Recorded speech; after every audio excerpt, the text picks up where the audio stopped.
Buenos días. Bueno, vamos a comenzar con el tercer día del seminario de planificación y resolución creativa de problemas energéticos. Como la primera ponencia del día de hoy, tenemos análisis de la situación energética del Zulia para la generación eléctrica. Va a estar a cargo del licenciado Nelson Muñoz.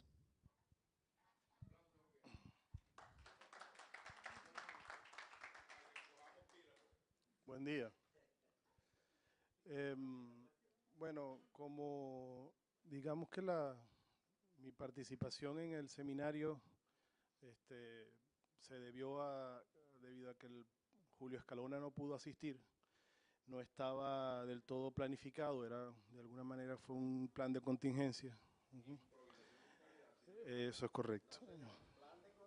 Plan de contingencia. De hecho, estaba dentro del plan. Lo que pasa es que cuando ya me enteré del seminario, ya estaba todas las ponencias copadas y Hugo me propuso dejarla para el seminario, para el segundo seminario, y dado que no, Julio Escalona no asistió, entonces bueno, se rodó y logré estar aquí. Bueno, de hecho, eh, soy para presentar un poco. Me preguntaba la muchacha que me presentó que era licenciado y estaba abordando el tema energético, ¿no? Bueno, ciertamente tengo ya varios años investigando el tema energético, sin embargo, no lo investigo desde la academia específicamente, aun cuando estudié comunicación social, estudié letras, ahorita estoy haciendo una maestría en antropología. Em, lo he venido haciendo desde el activismo, desde el movimiento social y ecologista. Tengo 34 años y tengo 14 años formando parte del movimiento ecologista. Este, y bueno, el tema energético es estructural al tema ecologista más en este país, ¿no? Em, Actualmente me desempeño como responsable de Occidente de la Coordinación de Gobiernos Comunitarios del Ministerio de Comunas. Tengo un trabajo con las comunas ya de hace un tiempo. Y, y estos 14 años he dedicado mucho tiempo a estudiar sobre todo el tema del carbón, la explotación de carbón en la Sierra de Perijá, acompañando a las comunidades indígenas de frontera, sensibles al lugar donde se explota el carbón, ¿no? De allí tuve que saltar a otras fuentes por esto que está aquí, en el marco de la discusión sobre la construcción de una carboeléctrica. Durante 17 años, el carbón en este estado se explotó para la exportación. Sin embargo, en la coyuntura eléctrica, se planteó la construcción de una carboeléctrica y, digamos, ya el uso no era para la exportación, sino para el consumo interno en una carboeléctrica. Ante eso, el movimiento social se movilizó en la calle en varias oportunidades y en enero emitió una carta dirigida al señor gobernador y al ministro Jesse Chacón, ministro de Energía Eléctrica, donde se le decía cuál era la posición del movimiento social y ecologista ante la explotación de carbón para el uso en una carboeléctrica. Eso fue en enero. En febrero, el señor gobernador nos llamó a una reunión para evaluar el tema y se creó una comisión, la Comisión para el Análisis y el Estudio de la Situación del Carbón, con el propósito de generar un informe, que ese informe diera cuenta de cuál es la opción más viable para la generación eléctrica en el occidente. Estuvimos todo este año investigando, entrevistando expertos, consultando políticas y documentos oficiales de las instituciones competentes, investigación documental sobre la bibliografía y la literatura que existía en el tema. Y se produjo un informe de 120 páginas que debidamente se le entregó al despacho del gobernador, se le entregó al despacho del ministro Jesse Chacón, se presentó al movimiento social y se ha venido presentando en todas las universidades del estado. Se presentó en la Universidad del Zulia, en la UNER, y bueno, ahora en este seminario. Este es un resumen, muy resumen, ¿no?, del informe. El informe está en la web, al final vamos a ver cuáles son las direcciones, las personas interesadas en leer el informe completo o de revisar ese informe, pueden hacerlo, solicitarlo a esos correos. El día lunes tengo particularmente con otro compañero indígena de la Sierra de Perijá que presentar el informe a la ministra, a la viceministra de Energía Eléctrica, ¿no? Porque nos llamaron para eso y bueno, tenemos esa tarea.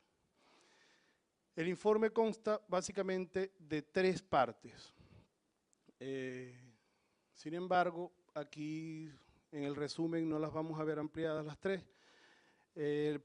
La primera parte es un poco el modelo de desarrollo, el socialismo y el dilema energético, es decir, en qué modelo de desarrollo toda política energética se enmarca en un modelo de desarrollo energético. Y bueno, vamos a ver cuál es en el proyecto revolucionario el modelo de desarrollo energético al que nos debemos y cuál es el que estamos ejecutando o estamos diseñando políticas para eso. En el informe hay una primera parte dedicada al contexto jurídico en el que se enmarca las políticas energéticas y el enfoque ambiental de las políticas energéticas. Luego, el contexto de la energía eléctrica en Venezuela, donde se analizan las fuentes de energía primaria y secundarias que tienen mayor posibilidad de desarrollo en el Zulia.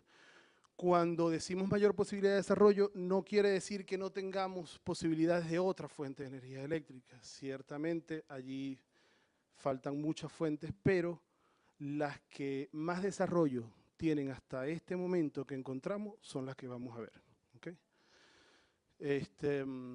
Para este estudio utilizamos un método de análisis que tomamos del señor ingeniero José Luis Pacheco, que escribió un libro recientemente que se llama Un modelo de desarrollo energético para América Latina.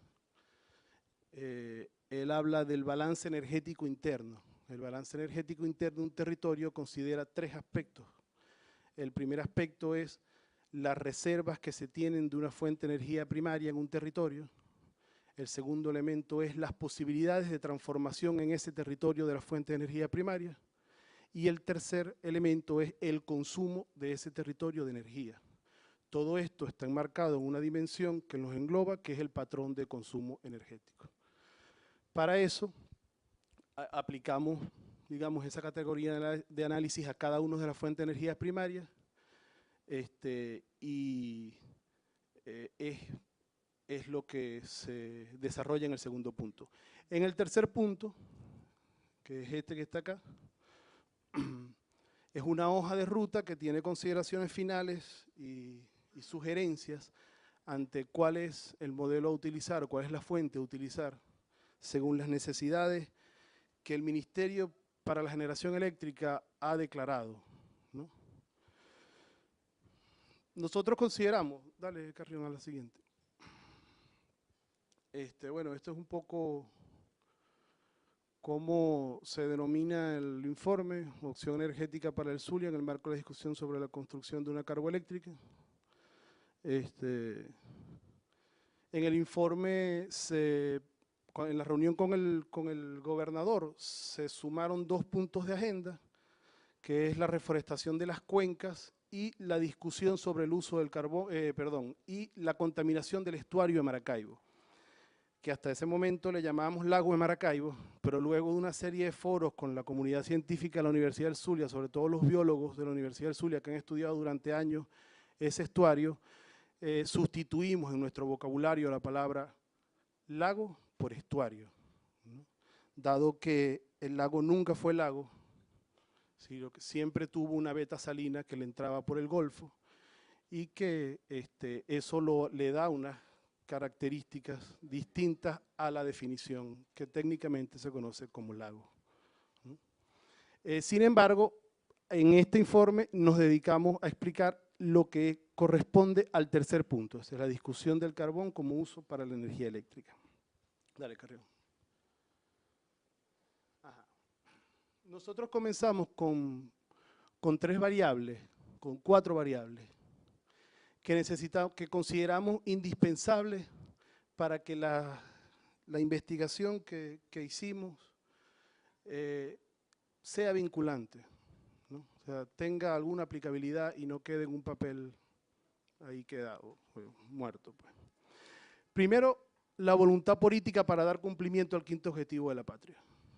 El Plan de Desarrollo de la Nación es un plan que tiene 5 objetivos históricos y que no funcionan independientemente.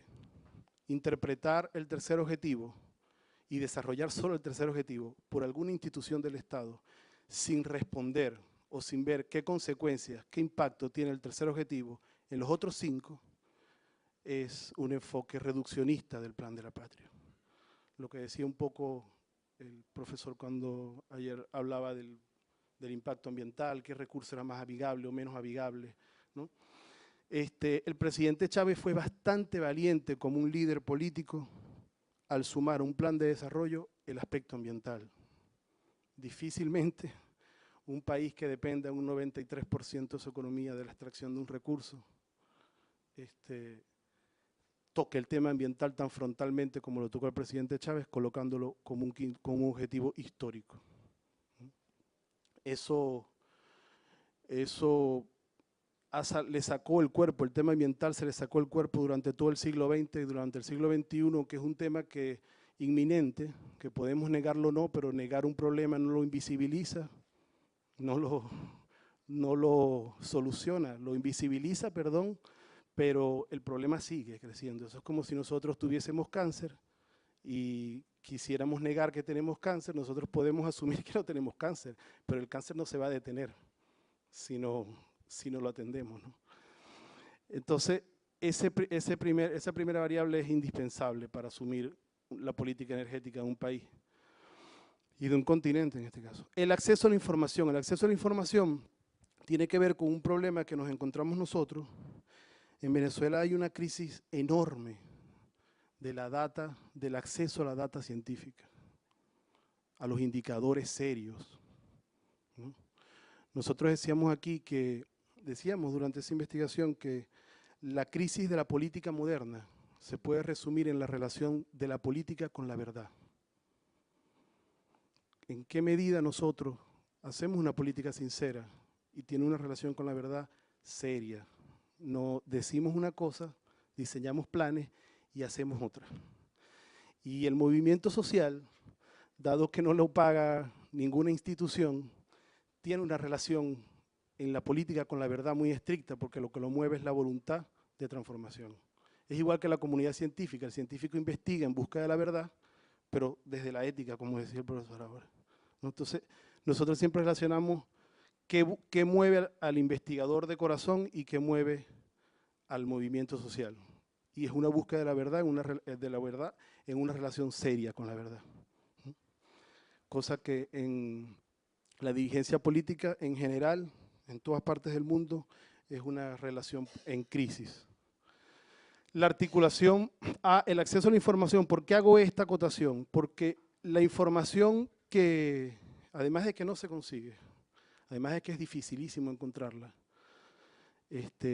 una vez que se encuentra, entonces entra en un dilema, que es que la información oficial es una cosa y la realidad o la verdad que manejan los gerentes que llevan a esa institución es otra. Entonces pareciera que la información oficial se dijera con la intención de sostener una gestión, pero que cuando nosotros utilizamos esa información en una mesa de discusión, el gerente te dice, mira, pero si es que eso que tú estás diciendo no es verdad, pero es la información oficial de la institución. Ah, bueno, pero una cosa es la institución y otra cosa es la verdad. Entonces, imagínate aquello, ¿no? En ese sentido, la investigación como tal se cuestiona, ¿no? Los investigadores tienen un drama ante el acceso a la información, digamos, validada. Entonces nosotros decíamos en ese momento, se lo decíamos al señor gobernador, a todos los gerentes que nos tocó entrevistar, le decíamos, en esta investigación tenemos que validar la información, que la valida tanto usted como nosotros, y partir de que esa información es cierta.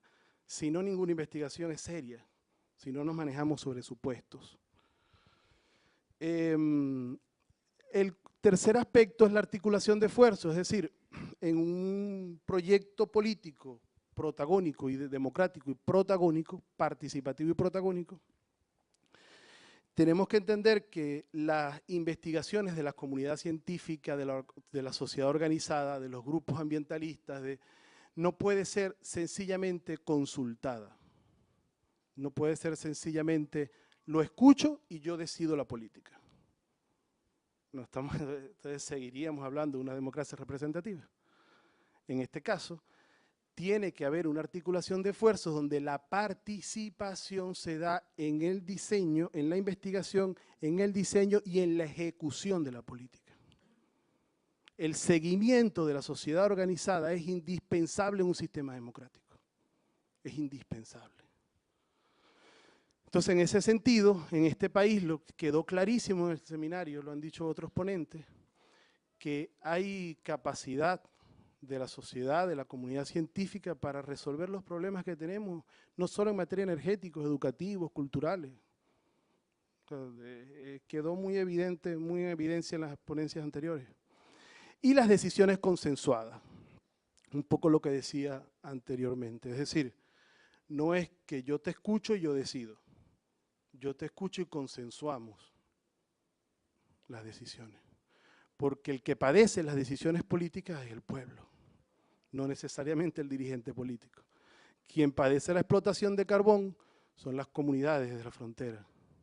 Entonces, que yo escuche a las comunidades, pero que la política sea ejecutar la explotación, realmente es un saludo a la bandera lo que le están haciendo, ¿no? Entonces, repito, quizás si estuviésemos hablando en un sistema capitalista, esta ponencia no tuviese esta dirección. Estuviésemos en la calle, estuviésemos manifestando, estuviésemos haciendo otras cosas. Pero estamos en un proyecto revolucionario, socialista, ecosocialista, democrático, participativo y protagónico. Entonces, ese es el contexto político de donde se presenta esto. Decimos que el modelo de desarrollo tiene 4 aspectos que tenemos que reflexionar. No podemos separar los problemas energéticos de la política, no podemos separar el problema energético del modelo de desarrollo, porque heredamos un modelo de desarrollo. Lo decía el general Visconti claramente, claramente. Primero, la visión desarrollista del modelo capitalista, un modelo económico depredador y de enclave. Ejemplo, de industria extractivista o megaminería, fue heredada de un sistema capitalista que durante un siglo se instaló depredadoramente en nuestro país. Si nosotros negamos eso y damos continuidad a esa política, no estamos cambiando nada. Con esto no estamos diciendo, escúchese bien, no estamos diciendo que paremos todos los pozos petroleros, que paremos todas las minas, no estamos diciendo eso. Estamos diciendo que tenemos que pensar el modelo. Porque si este planeta fuese infinito, no nos preocuparíamos por eso. Diríamos, mira, no, el petróleo se regenera, el carbón se regenera, no existen los gases de efecto invernadero. Esto es un tema que no es ningún problema en términos ambientales, para la vida humana. Pero no es esa la realidad. Lo que determinó la lógica de explotación de los recursos naturales durante todo el siglo XX y parte del siglo XIX fue el aspecto económico. El aspecto económico, la ganancia de las corporaciones transnacionales en el uso de los recursos y de los estados nacionales al servicio de las corporaciones transnacionales.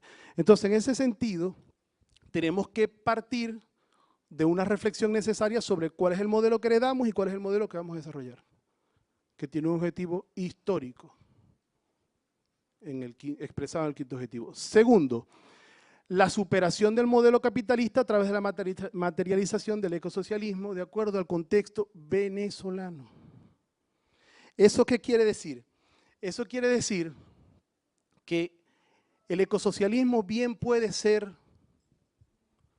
la metodología,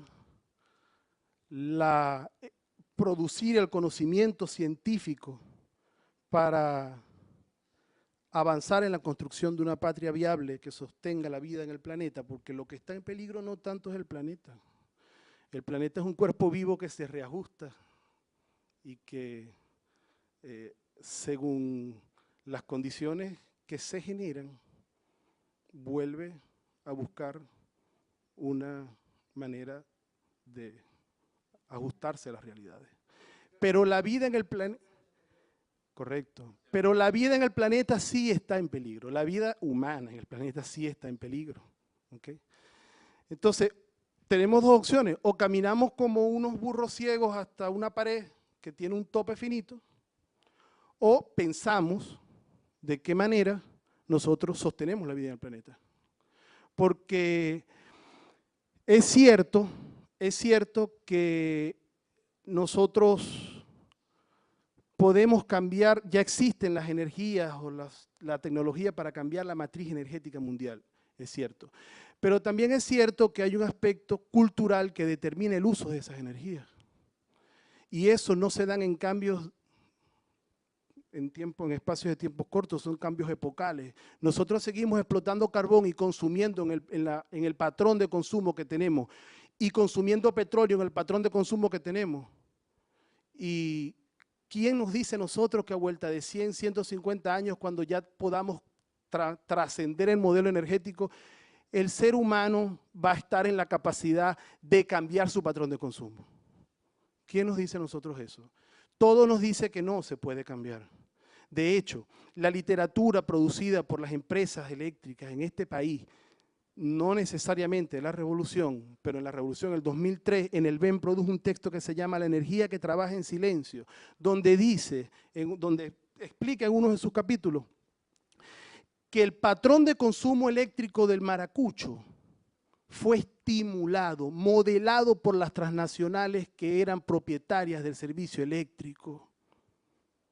Porque en sus inicios, no se justificaba la primera construcción de una termoeléctrica, en ese caso con gas, porque no había la población necesaria para la dimensión de la industria que se necesitaba desarrollar para que fuese lucrativa. Entonces se estimulaba, y no en balde nosotros tenemos espacios como estos, donde se asocia el frío inclemente a un buen servicio. Entonces resulta que nosotros dormimos con unas colchas de este tamaño y con unas chaquetas de este tamaño en un frío infame. Entonces, no tiene sentido. Antropológicamente, el ser humano se ha recubierto proporcionalmente a las condiciones climáticas, pero a las condiciones climáticas la naturaleza pone, no a las acondicionadas. O sea, el aire acondicionado responde a una necesidad cultural de acondicionamiento. Y por supuesto determinada por un aspecto económico. El cuarto aspecto a reflexionar es la construcción del ecosocialismo, que debe planificarse a corto, mediano y largo plazo. Fíjense lo siguiente, el ecosocialismo bien puede ser el camino a la construcción de un modelo que soporte la vida en el planeta, que permita la vida en el planeta, pero bien puede ser un comodín discursivo.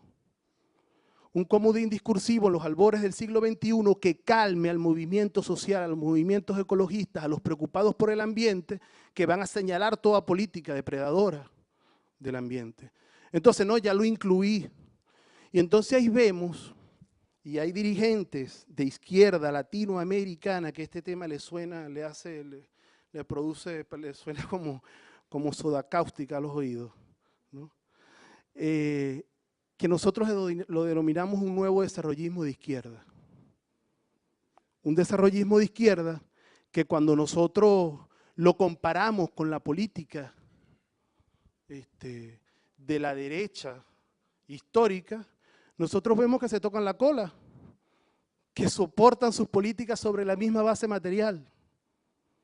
Entonces nosotros decimos, ciertamente los proyectos progresistas latinoamericanos socializan los ingresos y los proyectos de derecha privatizan los ingresos. Ah, bueno, pero nosotros decimos, ¿será que es lo mismo? No, no son los mismos, ideológicamente es distinto, es contrario. Ahora, también es cierto que no podemos salir del rentismo sin el rentismo. También es cierto que nosotros no podemos trascender el modelo sin utilizar el modelo que heredamos, porque es lo que heredamos. Nosotros no podemos trancar de platanazo, pero tenemos que planificar a corto, mediano y largo plazo cómo trascendemos el modelo. Pero es que en el plan de la patria eso no está pensado. Lo lamento. Lo he estudiado obsesivamente. Y está pensado, el quinto objetivo, en contrarrelación con el tercero, para ser más específico. Y ciertamente el ecosocialismo nos llama a una reflexión que tiene que materializarse, así como se diseña que al 2019 nosotros llegamos a 6 millones de barriles diarios, nosotros tenemos que planificar cómo vamos a dejar de depender del petróleo, pero planificarlo, no solamente en lo aéreo, no solamente la liberación de tortugas y la siembra de árboles, en lo energético. Porque lo energético en nuestro país resulta que no solamente se refiere al consumo eléctrico, sino a la economía que sostiene el país. Y en este caso, lo decía ayer muy bien el amigo de la petroquímica, al procesamiento de la materia prima para el uso nacional. Entonces tiene como 3 grandes usos. Pero ¿cómo lo vamos a trascender? El ecosocialismo nosotros lo hemos caracterizado en 2 grandes dimensiones.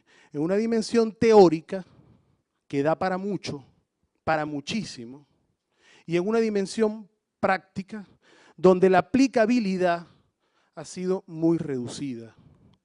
¿Okay? ¿Dónde nosotros creemos que existe ecosocialismo? Bueno, en las experiencias concretas que coexisten en un mismo espacio y tiempo a las formas depredadoras que heredamos. Existen bonitas experiencias, además que funcionan. Y aquí en Venezuela también existen experiencias. Aquí también, exacto. Alemania está ahorita, creo que sostiene el 50% de su consumo eléctrico con energía solar. Navarra el 80% con eólica. Lo que pasa es que sustituir los parques industriales de la energía fósil, vaya usted a saber qué intereses toca, ¿no? Entonces, decimos que el ecosocialismo debe planificarse a corto, mediano y largo plazo, así como se planifica el desarrollo energético. Es decir, tenemos que planificar poder trascender el modelo de desarrollo energético, queramos o no. Queramos o no.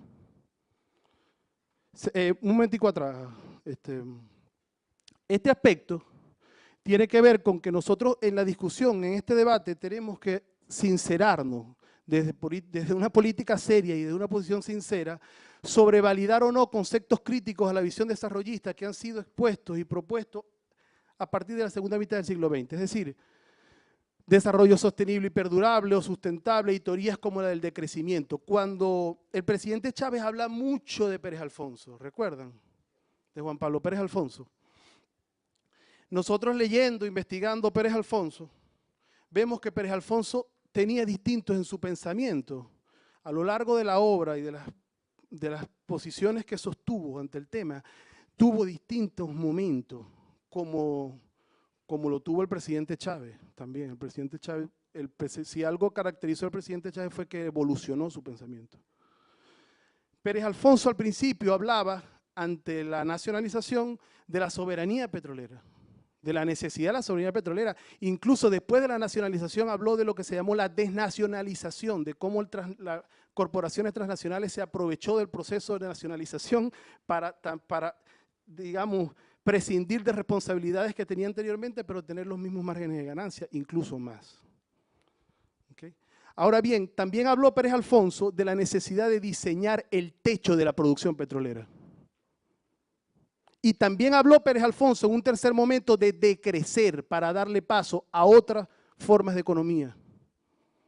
Y que Venezuela en ese momento iba a ser una Venezuela potencia y iba a crecer cuando lograra trascender el petróleo. Eso también está en el pensamiento de Pérez Alfonso. Pero nosotros podemos tomar de cada teórico, de cada pensador, lo que necesitamos. Seguimos. Así llegamos al tema que nos compete, estrictamente. ¿Quién es la amiga que está tomando el tiempo? Ajá. Cuando falten 10 minuticos me avisáis porque voy a cerrar con un video. ¿Okay? Eso, dale.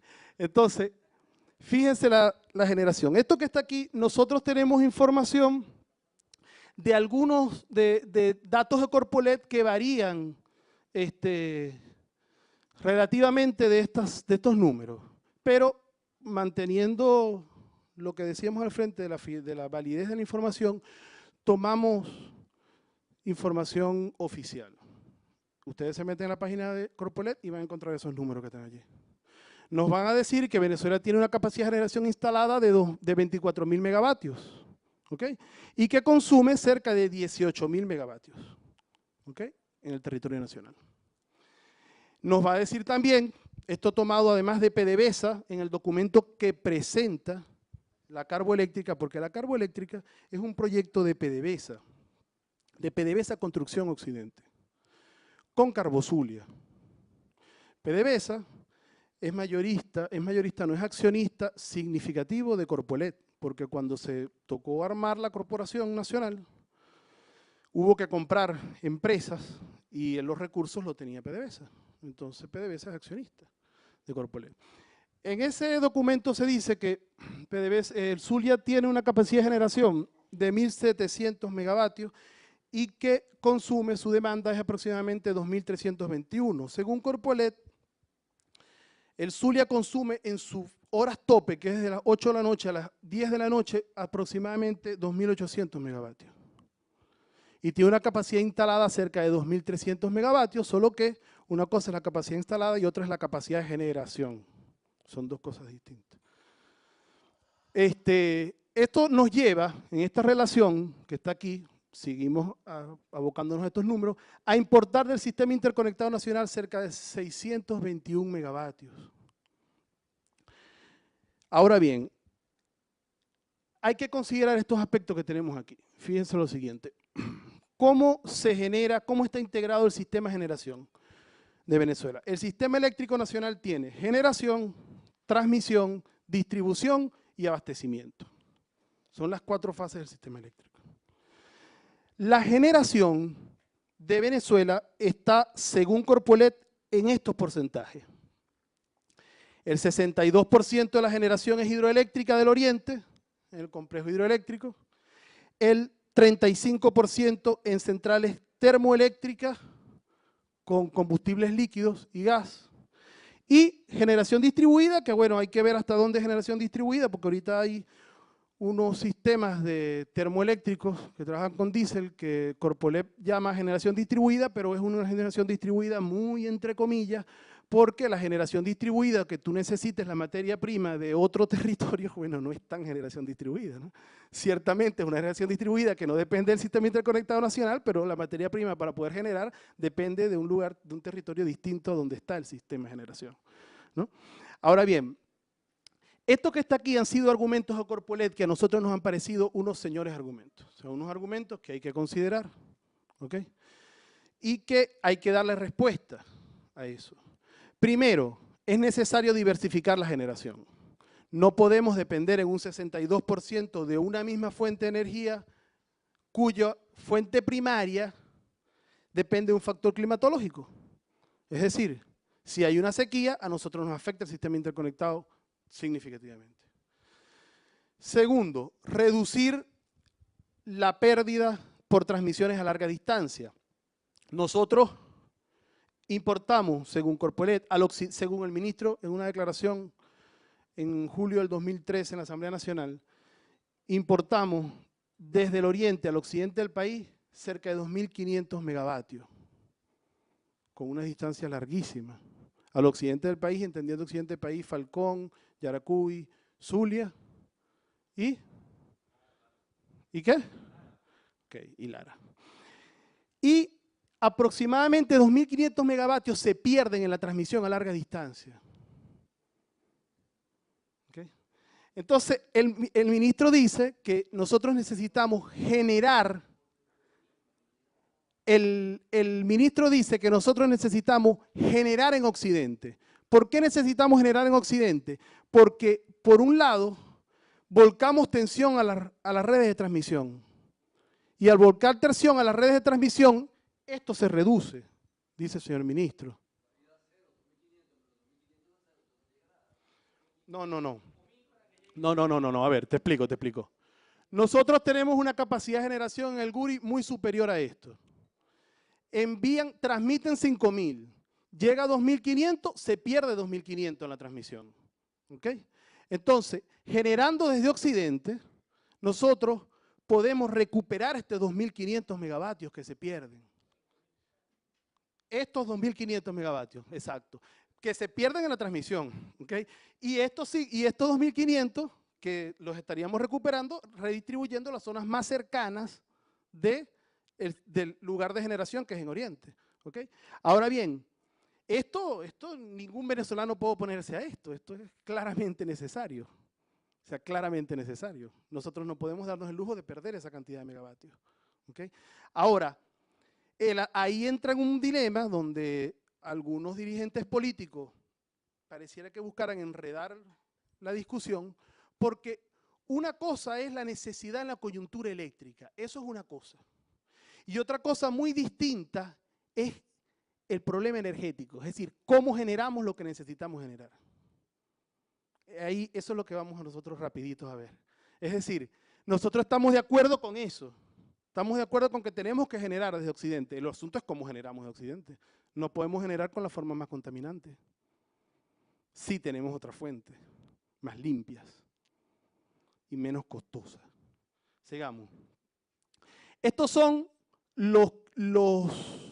las fuentes de energía primaria y secundaria que se estudian en el informe. Fósil, carbón, gas natural. En el caso del petróleo, secundaria, porque para la generación eléctrica se utiliza fuel oil, gasoil y coque, posiblemente por un aspecto que ya les voy a explicar más adelante. La eólica y la energía solar. Sigamos. Sigamos. Vamos a entrar al carbón rapidito. Fíjense esto. El 82% de las reservas de carbón de Venezuela está en el Zulia. Y están en todo el estado Zulia hasta el Perijá. Muchas de las concesiones de Perijá han sido derogadas. Sin embargo, esto es el objetivo central, digamos, la zona activa en materia minera, en minería de carbón. Actualmente existen dos minas, Mina Norte y Mina Paso Diablo, ¿okay? Que tienen aproximadamente de 15 a 17 años funcionando. ¿Okay? ¿Qué ocurre? Fíjense, llama la atención particularmente, ¿no? Esto es un informe, viene en la fuente. Esto lo produjo un informe presidencial, una comisión presidencial que ordenó el presidente Chávez a la ministra Jacqueline Faría hacer, ¿no? Esto que está aquí, fíjense que la concesión entregada incluye el río Guasare. ¿Se dan cuenta? Es bastante particular eso. Es decir, en ambas concesiones, el área de concesión entregada toca el río Guasare. Es decir, el criterio ambiental no fue considerado en el momento que esas concesiones se entregaron. No fue considerado. Pudo ser considerado de manera formal, protocolar, pero real, no. Ahora resulta que estas son las otras minas, antiguamente entregadas en concesión, hoy administradas por el Estado venezolano, pero fíjense que esta que está aquí, que es la concesión Socuy, está meramente por la mitad de la cuenca del río Socuy, que cae al embalse de Manuelote, se comunica con Tulé y surte a la ciudad de Maracaibo, al Tablazo, a la Concepción, a nosotros. Entonces resulta que esto que está aquí, ya lo vamos a ver más adelante, en reuniones nosotros con el señor gobernador nos decía, pero es que yo no sé por qué ustedes hablan de nuevas minas. ¿Por qué ustedes hablan de abrir nuevas minas si es que nosotros solamente vamos a utilizar las minas que ya están abiertas para la carboeléctrica? Es decir, estas dos minas. Nosotros en ese momento le decíamos, señor gobernador, no habíamos investigado, ¿no? O sea, no conocíamos el proyecto de la carboeléctrica. Habíamos investigado el carbón, pero no conocíamos el proyecto de la carboeléctrica. Dice el gobernador, el asunto es que si usted, por lógica elemental, si usted abre una fuente de energía, de generación eléctrica que utilice como recurso primario el carbón, llegará un momento en que se le agotará esas dos minas y va a tener que ir por otras minas. O sea, eso es como que bastante lógico. Bueno, resulta, guárdense este mapa en la cabeza. Ese acueducto de 15.5 metros cúbicos segundo surte la costa oriental, Maracaibo, el complejo del Tablazo, ahora la petroquímica de María Campos, Sigamos.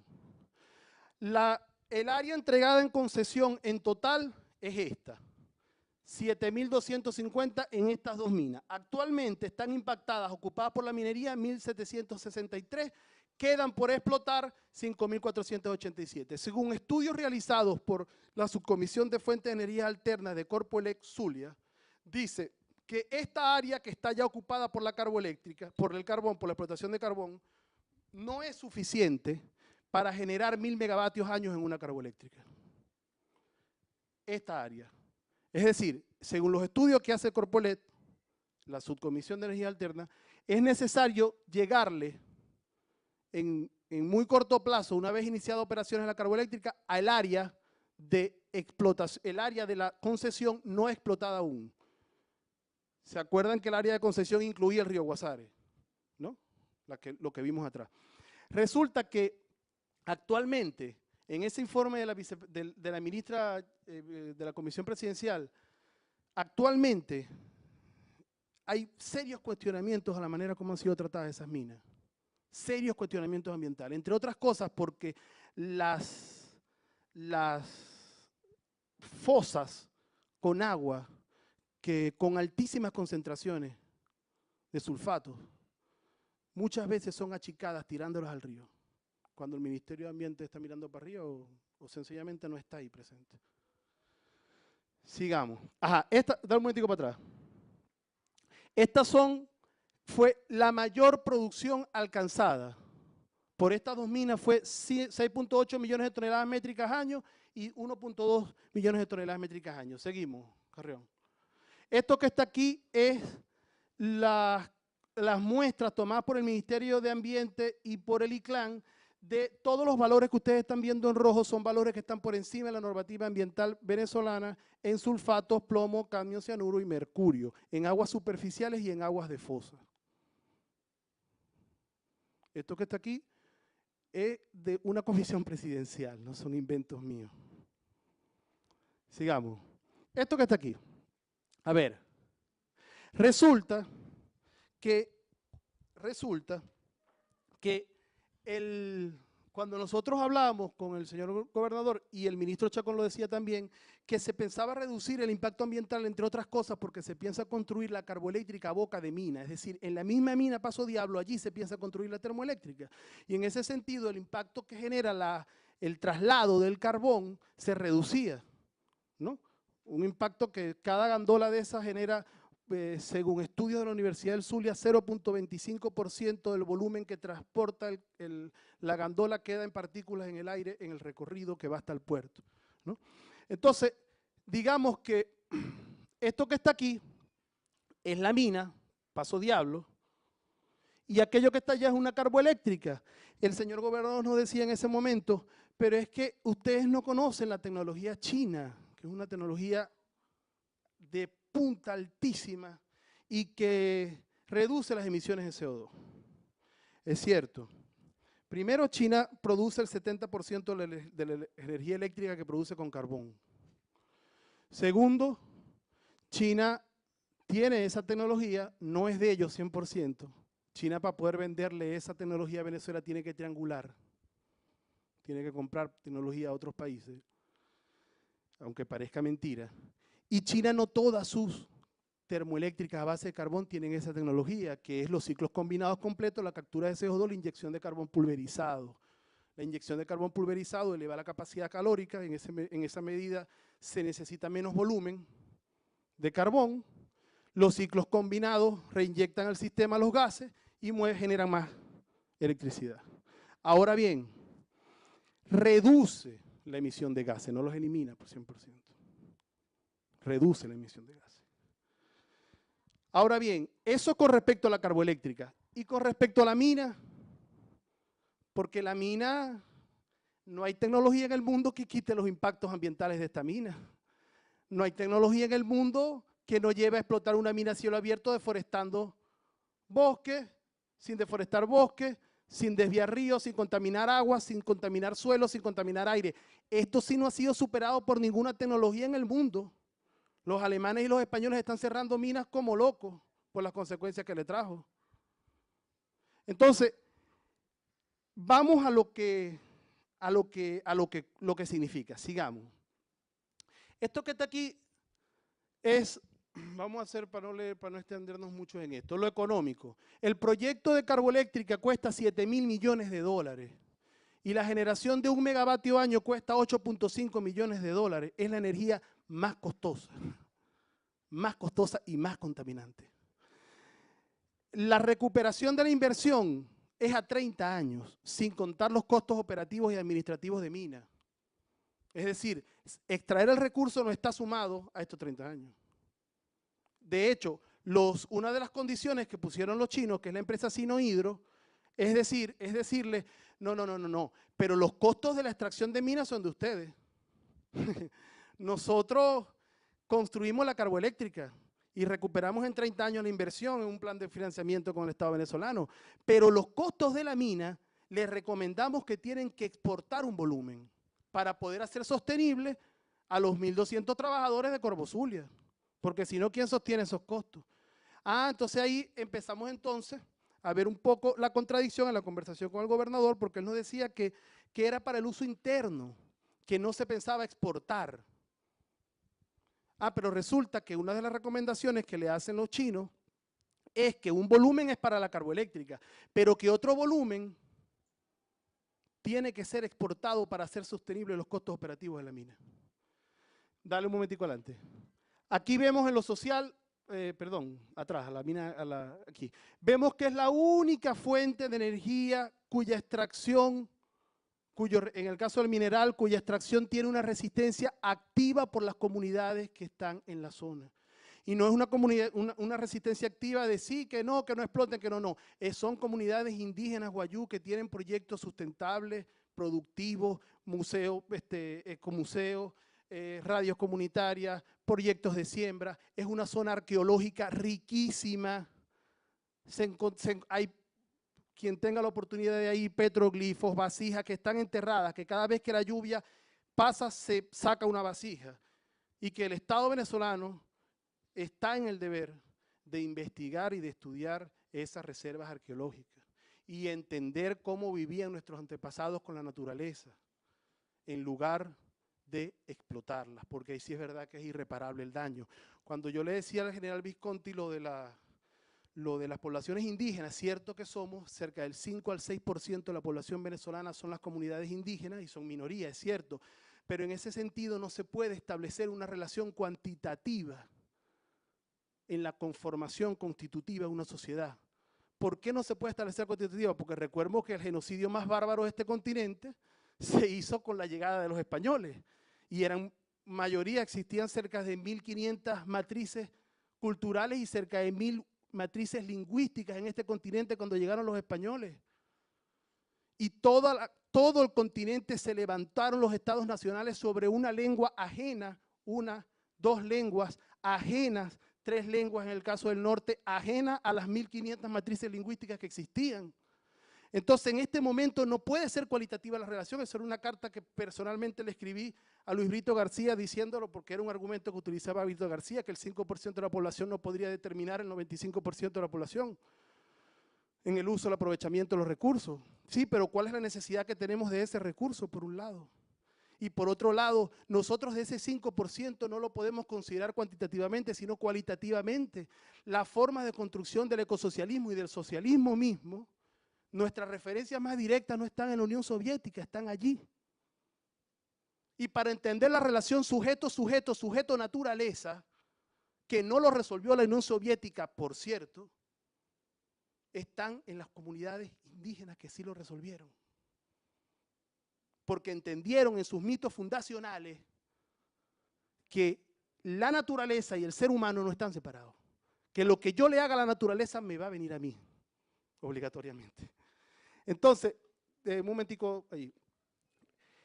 En lo energético, América Latina y el Caribe tiene el 1.6% de las reservas de carbón probadas del mundo, 1.6%. Y dentro de ese 1.6%, Venezuela tiene el 8%. ¿Sí? Y aporta el 0,34% al Producto Interno Bruto. Da risa eso, realmente da risa. Ahora bien, Este 8% dentro del 1.6% es suficiente para generar electricidad por 200 años. Porque el carbón es el recurso con más abundancia de los fósiles en el planeta. Es decir, se acaba el petróleo, se acaba el gas y tenemos carbón. Sigamos. Fíjense esto que está aquí. Este documento es de PDVSA Construcción. ¿Qué dice este documento? Aquí está el plan de desarrollo y fíjense. El costo, 7.000 millones de dólares. Fíjense lo que dice aquí. El mayor riesgo técnico para el proyecto de la planta termoeléctrica carbón, según el análisis de riesgo, es el suministro no confiable de carbón. Por lo tanto, los proyectos de minas son de alta prioridad. Proyecto de recuperación de las 2 minas. Y miren, Minasocuy. ¿Por qué Minasocuy? Porque el estudio de factibilidad que hicieron les dijo que las 2 minas existentes, Paso Diablo y Mina Norte, tienen carbón para sostener una carboeléctrica por 6 años. Al 6º año tienen que abrir Minasocuy. Y Minasocuy, al abrir Minasocuy al 6º año, al año 10 tiene que desviar el río Socuy 5 kilómetros para aprovechar la totalidad del volumen de la reserva.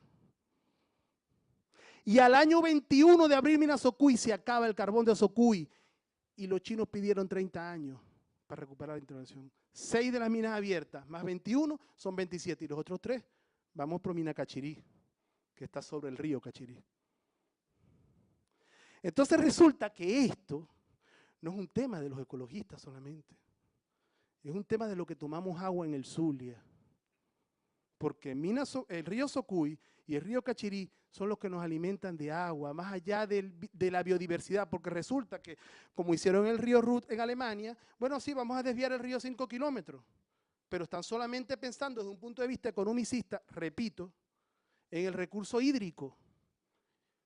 Y es que resulta que ese ecosistema solamente tiene el elemento hídrico.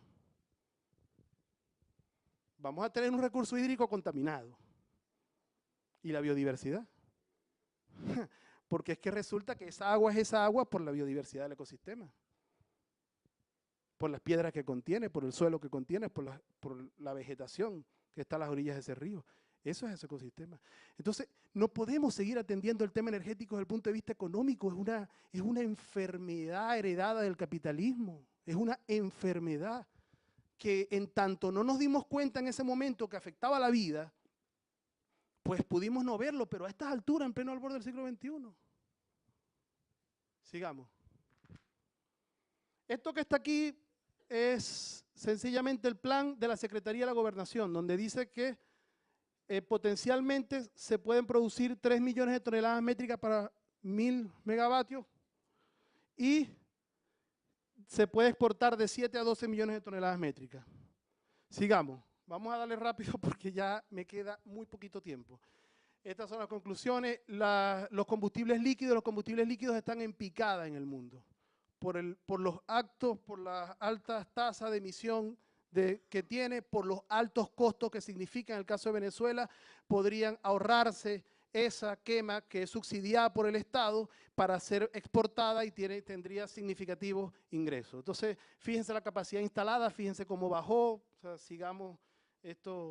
Sigamos. Venezuela subió. Estos son los usos como nosotros generamos en el Zulia, en full oil, en gas y en diésel. Fíjense que crecimos en combustibles líquidos. Sigue aquí, un momentico. Estas son las tasas de emisiones de la planta termoeléctrica Zulia, medido, dale para adelante, medido en kilogramos CO2 kilovatio hora.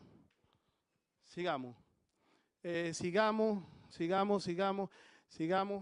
Entramos al gas. Un poco lo que explicó ayer el ponente anterior. Sigamos. Esto aquí, paremos rapidito. Fíjense, información de PDVSA Gas. Reserva aprobada, 153.4 billones de pies cúbicos tierra firme, 27.6 billones de pies cúbicos costa afuera. En vías de certificación, 98 billones de pies cúbicos respectivamente. Actualmente estamos en el 8º lugar. Certificando llegaríamos a 376 billones de pies cúbicos. Según la BP, esto es una unidad de medida de ellos, pero lo expresan en trillones de pies cúbicos. Sabemos que es 10 a la 18, ¿no? Y ubicándonos aquí estaríamos solamente por encima de Rusia, estaría por encima de nosotros Rusia, Irán, Qatar, y ahí vendría Venezuela. No en balde la relación, el problema en Ucrania se relaciona específicamente con esta reserva que tiene aquí de gas. Entonces, no estamos hablando de algo no estratégico. Sigamos, esto que está aquí, uno de los argumentos que utilizaron en esa reunión, un señor que a nuestro parecer, con todo el respeto que se merece, fue una opinión muy irresponsable, que fue el autor de quien le dije yo a la persona, al ponente anterior, que nos dijo que en Venezuela no había gas, que según su experiencia de 26 años en la industria, en PDVSA no había gas. Ese señor fue la autoridad única de ambiente, yo desde el movimiento social no tengo por qué ocultar nombre, se llama Lenín Cardoso, ya hoy no está. Este señor dice, este señor que nos dijo eso, el gobernador nos dijo, yo no voy a poner en duda, Lenín, si hay gas o no. Lo que quiero saber es si llega a Venezuela, si llega al Zulia de Oriente. Entonces resulta que tenemos las enormes reservas en Oriente, solamente falta este tramo del proyecto ICO, la fase 2, que va desde Morón hasta Paraguaná para tener el de Oriente. 3 plantas compresoras, que son estas que están aquí, ¿okay?, en construcción. Sin embargo, sigamos, dale. Esto que está aquí son las reservas de gas libre en Falcón. Cardón 4 está produciendo, según PDVSA Gas, 150 millones de pies cúbicos diarios y al año que viene, a mediados del año que viene, llega a 300 millones de pies cúbicos diarios. Y dale siguiente, este gasoducto que está aquí ya existe, hay que rehabilitarlo. ¿Por qué ya existe? Porque durante todo el siglo XX enviamos de aquí para acá. Ahora hay que enviar de aquí para acá. ¿Me explico? Sigamos. No, dale para atrás un momentico. ¿Qué hay que hacer según PDVSA Gas? Estas obras que están aquí. Una planta termoeléctrica dura 5 años en arrancarla, desde el momento que se firma el contrato hasta que genera. No podemos justificar que estas 5 obras no se hagan en 5 años, por Dios. No, es algo que inadmisible. Sigamos. Esto, decimos que de los combustibles fósiles el gas es el menos contaminante y el más barato para producir la generación eléctrica quemándolo, pero si le extraemos el hidrógeno del metano que contiene, que el 75% del gas rico es metano, si extraemos el hidrógeno podemos producir electricidad con hidrógeno según las investigaciones del IBIT y que además varios países han adelantado en eso. No, dale, esto es el coque. El coque es un pasivo ambiental que el Plan de la Patria, según el presidente Chávez, se quería utilizar para la generación eléctrica. Tenemos una producción de coque casi de 15.000 toneladas por día, según PDVSA Oriente, y eso es un pasivo ambiental bárbaro, que algo hay que hacer con él. Tenemos ahí la composición química de ese coque, pero bueno, sigamos adelante. Esto que está aquí, la energía eólica. Dale para adelante. Estos son los potenciales del sur de energía eólica. Nuestro parque eólico en La Guajira tiene 10.5 metros segundo la velocidad del viento. La velocidad del viento, para poder establecerla en un estándar, tiene que ser medida en el mismo lugar y a la misma altura por 18 meses. Este valor fue medido durante 4 años en ese lugar. Es decir, ya es una constante. 10.5 metros segundo. Los aerogeneradores que nosotros estamos instalando ahí generan 2.1 megavatios cuando la velocidad es superior a 7 metros por segundo. 7 metros por segundo es lo que la Agencia Internacional de Energía cataloga como la categoría suprema. Es decir, nosotros tenemos 10.5 metros por segundo y estamos colocando los generadores que generan con 7 metros sobre segundo. Sigamos. Esto que está aquí, fíjense que está aquí. Esto es una comparación entre el caudal del Guri, expresado en metros cúbicos segundo, con la velocidad del viento expresado en metros sobre segundo. Fíjense que durante todos los meses del año está por encima de 8 metros sobre segundo. ¿Ok? Sigamos. Vemos que aquellos meses, esto llevado a día, vemos que desde las 4 de la tarde aproximadamente hasta las 4 de la mañana está por encima notablemente de 8 metros sobre segundo. Es decir, podemos generar la mayor capacidad eólica y voltearla a la red durante las horas pico de consumo. ¿Okay? ¿Por qué digo esto? Porque se dice que esto no es una fuente de energía de despacho gestionable, es decir, como una carboeléctrica que tú la prendes y puedes, mientras le estés dando recursos primarios, está generando en la hora que tú quieras. Esto no. Cuando está por debajo de las 8 de los 7 metros por segundo, en 4 metros sobre segundo genera 1 megavatio. Pero tenemos, según los estudios hechos en la zona, que durante más de 10 horas del día, que coincide con las horas pico, podemos generar la mayor capacidad del parque eólico y volcarla a la red. Y resulta que si lo combinamos con el parque solar que puede ser instalado en La Guajira, que es el punto de irradiación solar más fuerte de Venezuela y la franja costera venezolana del planeta, ¿ok? Resulta que nosotros podemos combinar la generación solar en las horas que el parque eólico no está generando y estabilizamos el sistema en una generación continua, limpia y renovable a la red interconectada nacional. Este es el proyecto de parque eólico. Sigamos, tenemos la capacidad en tierra firme de generar 2.000 megavatios y 10.000 costa afuera y 8.000 costa afuera para 10.000 megavatios, algo risible contra 1.000 de una carboeléctrica. Bueno, todo lo que nos ahorramos en términos ambientales. Sigamos, la energía solar, el Photocap IBIP tiene una tecnología de generar con nanotubos de carbono y electrodos de eficiencia al 25% de eficiencia y ya es una patente registrada internacionalmente. Es decir, no es algo que está en prueba, lo que necesita es inversión y hay un proyecto introducido entre el Ministerio de Ciencia y Tecnología. En 2 años podemos comenzar a producir industrialmente paneles solares. Sigamos, sigamos, sigamos, sigamos. Aquí, atrás. Sigamos. ¿Cuál es la propuesta? Ya sé que estoy muy por encima del tiempo, pero estabilizar el sistema interconectado nacional en la medida de las posibilidades con el gas natural. Ok, diga la medida de posibilidades por lo que decíamos, y energía eólica y solar para poder diversificar el sistema eléctrico nacional. Ahorita, cerrar el ciclo en lo inmediato de Hermosulia 2, 3 y 4, que nos generarían 380 megavatios que se están perdiendo, el uso del gas como energía de arranque y aquí el parque eólico. Sigamos. Fíjense lo siguiente, ¿cuál es la propuesta? Salir, ya voy a terminar yo hablando para salir de esto. Dale para adelante hasta que terminemos. Aquí, párate un momentico. Es que es una información. Fíjense, señores, nosotros, la generación, esto que está aquí se da en forma de generación centralizada. La generación centralizada tiene unos grandes defectos que son terribles. Que todo megaproyecto centralizado tiene mega impactos ambientales y sociales. Entonces, ¿qué ocurre? Que si nosotros seguimos generando de esa manera, además de producir los impactos que genera ambientalmente y socialmente, somos muy vulnerables en términos estratégicos desde el punto de vista de la seguridad nacional. Al Zulia, a Venezuela la ponen a temblar con 2 bombas. 2 bombas. Le tiran una bomba en la central hidroeléctrica y colapsan el sistema productivo venezolano. Lo hacen colapsar. Entonces, no podemos crecer en forma de generación centralizada. Es una tontería. Tenemos que crecer en generación distribuida limpia y renovable. Y en la construcción del Estado comunal, que es el proyecto político venezolano, la construcción del Estado comunal, queramos o no, es el proyecto político venezolano, la propuesta es crear territorios energéticamente sustentables con sistemas de generación limpios, renovables, urbanos.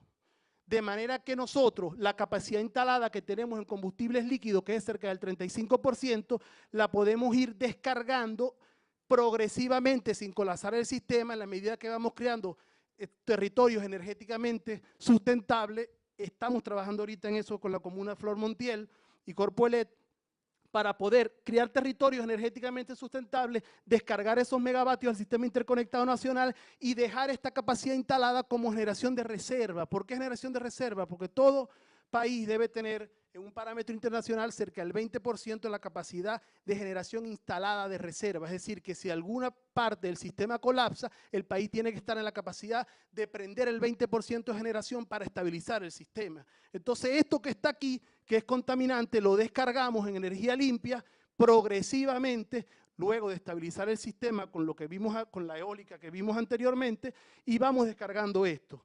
Territorios energéticamente sustentables, descarga progresiva de megavatios generados con combustibles líquidos, descarga, se repitió aquí, perdón, diversificación de la generación eléctrica y seguridad nacional. Es prácticamente insaboteable un sistema distribuido de energía limpia. La calidad de vida se mantiene, el aparato productivo sigue y Venezuela, en la construcción de un Estado comunal, los gobiernos comunales estarían en la capacidad de administrar el servicio eléctrico. Muchas gracias.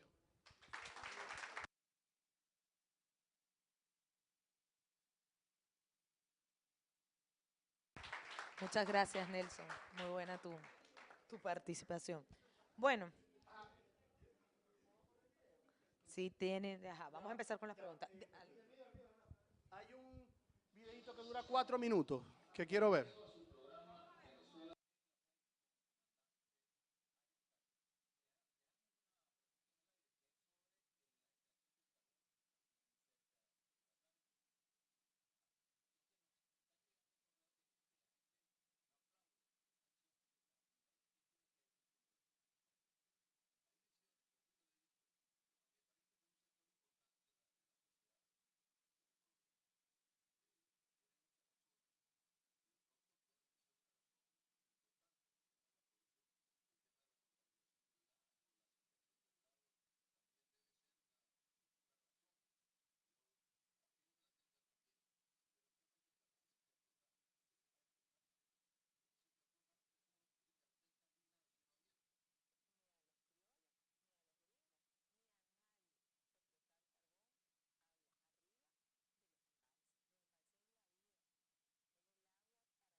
Totalmente de acuerdo contigo.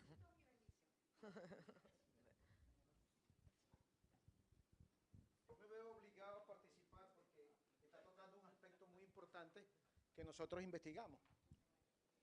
Y aquí lo conoce Hugo, que estuvo en la universidad. La Universidad del Zulia, en el laboratorio de carbón, ¿verdad? 10 años antes de que se instalara el Centro de Investigaciones Carboníferas y Siderúrgicas, ya la Universidad del Zulia tenía más de 10.000 muestras analizadas de carbón del Guasare. El carbón del Guasare tiene dos defectos como materia prima. Primero, geológicamente no es un carbón consolidado, es solamente coquizable en un 40%. Ese es el primer problema que tiene. El artículo que Panorama nos publicó desde la Universidad del Zulia en el año 82 paró el proyecto siderocarbonífero del Zulia. Y eso gracias a que el Consejo Universitario me autorizó para que Panorama publicara la razón del por qué había que parar el proyecto. Pero lo más grave no lo he dicho. Todos los carbones del mundo contienen mercurio y cuando Nelson estaba hablando allí, habló de que ese contiene mercurio.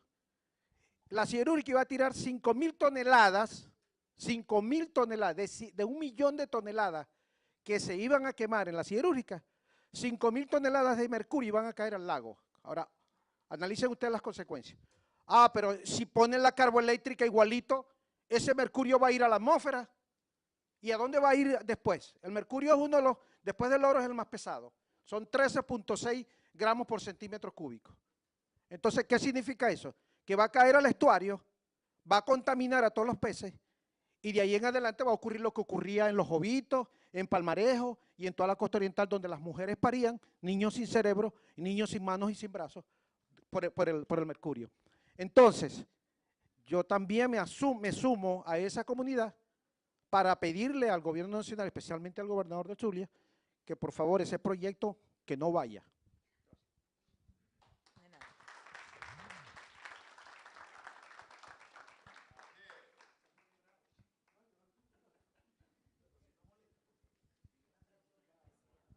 Buenos días. Excelente intervención, brillante además. Yo solamente quería preguntar, Nelson, si estás consciente del riesgo que tú corres con tu posición y tu conocimiento y tu información frente a las transnacionales y frente a las mentalidades colonizadas de muchos de nuestros políticos.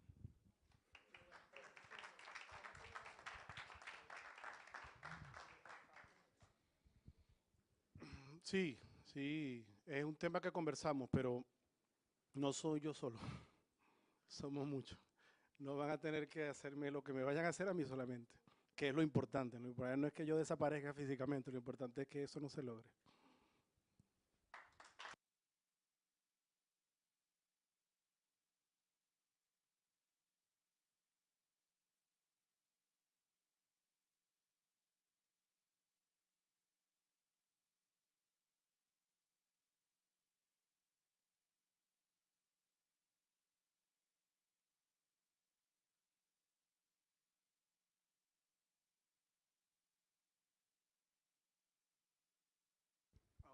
Bueno, lo que quería decir era lo siguiente, la vida parece se compensa siempre, ¿no? Quien le correspondía el turno era el camarada Julio Escalona, con toda seguridad iba a ser una exposición excelente, sin embargo nos ha dado la oportunidad, su ausencia, de oír tan extraordinaria exposición y fundamentalmente una persona muy joven, y eso es lo más importante. Yo realmente, humildemente te felicito.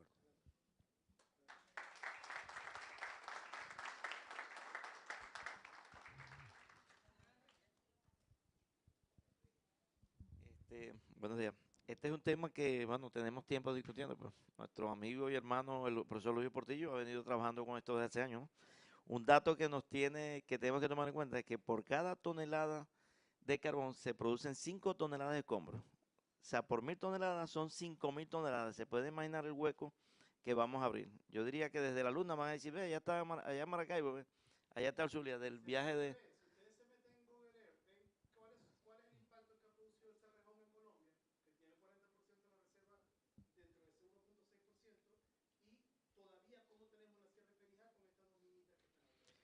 Entonces, ¿cómo se llama? Como eso es cañoneo, el cañoneo lo que implica es que a cielo abierto disparan la mina con miles de toneladas de explosivos y quiebran los lechos impermeables del río, por donde pasan los ríos, que son lechos impermeables, los quiebran y desaparecen los acuíferos. Y ese es el riesgo más grave que tenemos, por supuesto, además de la contaminación y de toda esta cosa que se está haciendo, ¿no?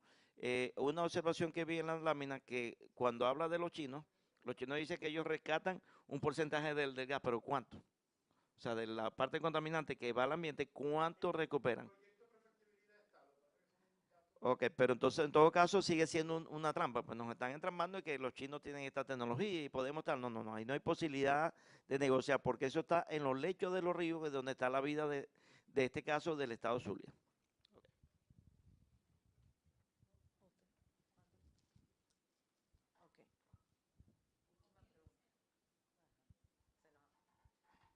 Buenos días. Bueno, yo vi muy poco el video, pero me impactó, ¿no? Y respecto a las preguntas que se han hecho, mi nombre es Delvi Olano, vivo en el municipio Mara. He caminado de extremo a extremo todo lo que es el tema de esas zonas ABRAES,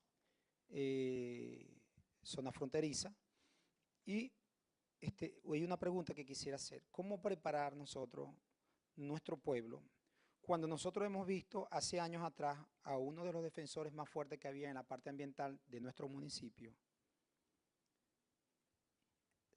a favor del ambiente, a favor de no la explotación del carbón, pero llega un momento que un estatus político y de gobierno lo lleva a defender la explotación del carbón entonces, porque eso se traducía en mayor producción, por tanto, había un fondo especial que era el Fondo del Desarrollo del Zulia, para el desarrollo del Zulia, pero un 51% tiene que quedar en la región, eso se tradujo en contratos, en dinero, y que hoy en día yo tengo el 21 de este mes previsto con un equipo, incluso ha llegado al coronel Pedro Lastre, nuevo presidente de Corpo Zulia, ir a toda una comunidad que está alrededor, que está inmersa en una miseria, pero muy miserable por las condiciones de vida, donde hoy en día hay un lugar que se llama Paso del Diablo, y que nosotros hemos solicitado que se le coloque Paso de Dios, porque ciertamente hay una gran cantidad de personas viviendo allí que están como en el olvido, ¿no? Entonces, ¿cómo preparar nosotros a este pueblo que posiblemente hoy es defensor? Yo los he visto defendiendo el medio ambiente, pero de pronto le llegó el bozal de arepa, entonces ya sales a defender la explotación del carbón, ¿ve? Entonces, no hay una conciencia sólida, y estoy hablando de yo mismo, pues como indígena también, Guayú, una mente sólida para defender eso que el comandante presidente, pues, Hugo Rafael Chávez Frías decía, me quedo con los bosques, los ríos, lo que conocemos la zona, sabemos cuántos ríos mueren hasta allí. Después de ahí para adelante ya se acabaron los ríos, sabemos que los ríos están totalmente contaminados, sabemos que ocurre algo, pero hay unos intereses muy grandes, incluso de funcionarios de alto gobierno. O sea, ¿cómo preparar un pueblo? ¿Cómo nosotros realmente llegar hasta las entrañas de ese pueblo para que realmente garanticemos de que esas energías que no son necesarias explotar a través del carbón y que tenemos otra fuente de energía aún con mayor potencialidad y con mayor preservación del ambiente y por ende pues del planeta, y que a la vez también nos generan tanto ingreso económico como mejor salud? ¿Cómo me dijiste, mamá? Delvi, hay dos cositas que yo te puedo decir desde la experiencia, no desde el consejo, sino desde lo que he venido haciendo. Uno, darle información a la gente. La gente, cuando le das información, conviértete en multiplicador. Yo te puedo dar todo el material que nosotros tenemos y conviértete en multiplicador tú y todas las personas que conozcan el municipio. La gente, cuando tiene información, tiene dos posiciones que hemos visto. Cuando se la dan y no ha sido comprado, la recibe y la aplaude, y cuando lo compran se calla, pero no contraargumenta ni hace más nada, porque contra los argumentos es muy difícil mentir. Uno. Y dos, movilicémonos. Mañana sábado hay una marcha desde 5 de julio con Bellavista hasta la gobernación en el contexto de la cumbre del cambio climático para oponernos a la carboeléctrica. Están todos invitados y estudiar y movilizarnos.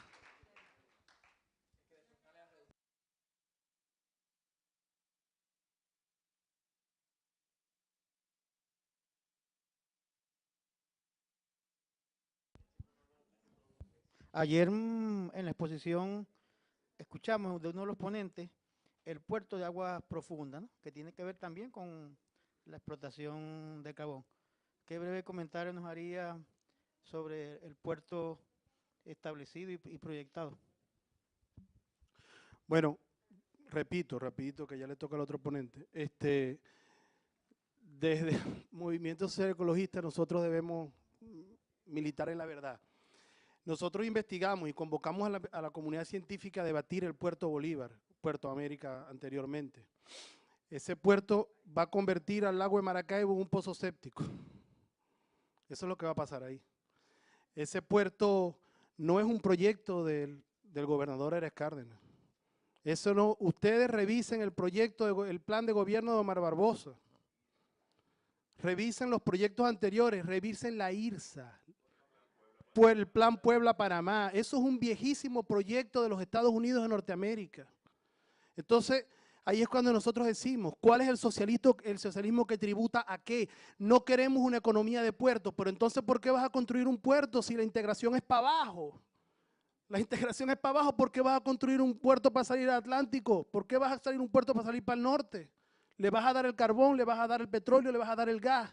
¿Qué es eso? Esos gasoductos transcaribeños, el que vimos ahí, tiene una segunda parte continental que pasa por Colombia, pasa por Panamá y llega al norte de California. Ese es el proyecto de la IRSA. Entonces, pero eso es otra ponencia.